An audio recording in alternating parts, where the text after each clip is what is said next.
গণতন্ত্রের নতুন যাত্রা শুরু হবে রাষ্ট্রপতি নির্বাচনের মধ্য দিয়ে। মাননীয় প্রধানমন্ত্রী জনাব তারেক রহমান আমাদের দলের উচ্চ পর্যায়ের নেতৃবৃন্দের সাথে কথা বলে আমাদের মনোনীত করেছেন মির্জা ফখরুল ইসলাম আলমগীর সাহেবকে।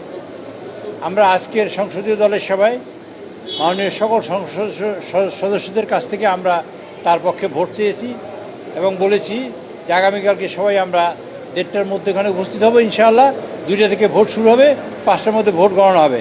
আমরা যার সিদ্ধান্ত নিয়েছি সবাই মিলে তাহলে এই রকমের ইলেকশন কমিশন, আমরা এবং সংসদ সবাই মিলে যে সিদ্ধান্ত নিয়েছি যে নির্বাচন শুরু হওয়ার 5 মিনিট আগে থেকে আমাদের লাইভ টেলিকাস্ট হবে এবং মাননীয় মহামান্য রাষ্ট্রপতি এবং স্পিকার, মাননীয় প্রধানমন্ত্রী এবং বিরোধী দলীয় নেতা এবং যদি কোনো সদস্য যিনি আমাদের মির্জা ফখরুল ইসলাম আলমগীর সাহেব আছেন তিনি ভোট দেওয়া, ওগুলো আমরা লাইভ দেখাবো।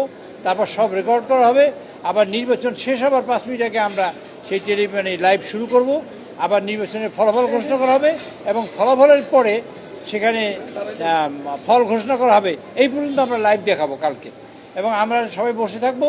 তারা ওখানে ভোটার ফর্ম দেবে, আমরা স্বাক্ষর করে ওখানে জমা দেবো এবং আপনারা দেখবেন সেখানে ইনশাল্লাহ আগামীকালকে একটা ইতিহাসের মহেন্দ্র ক্ষণ তৈরি হবে, ইতিহাসে একটা নতুন যাত্রা শুরু হবে, গণতন্ত্রের নতুন যাত্রা শুরু হবে আগামীকালকে আবার নতুন করে আবার রাষ্ট্রপতি নির্বাচনের মধ্য দিয়ে।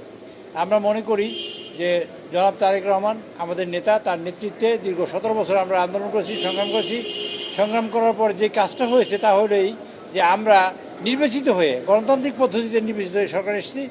আমরা গণতন্ত্রকে প্রতিষ্ঠিত করতে চাই, প্রাতিষ্ঠানিক রূপ দিতে চাই, সরকার এবং বিরোধী দল ইনক্লুসিভ হয়ে দেশকে গণতন্ত্র প্রতিষ্ঠা করতে চাই এবং দেশের অগ্রগতিকে অব্যাহত রাখতে চাই।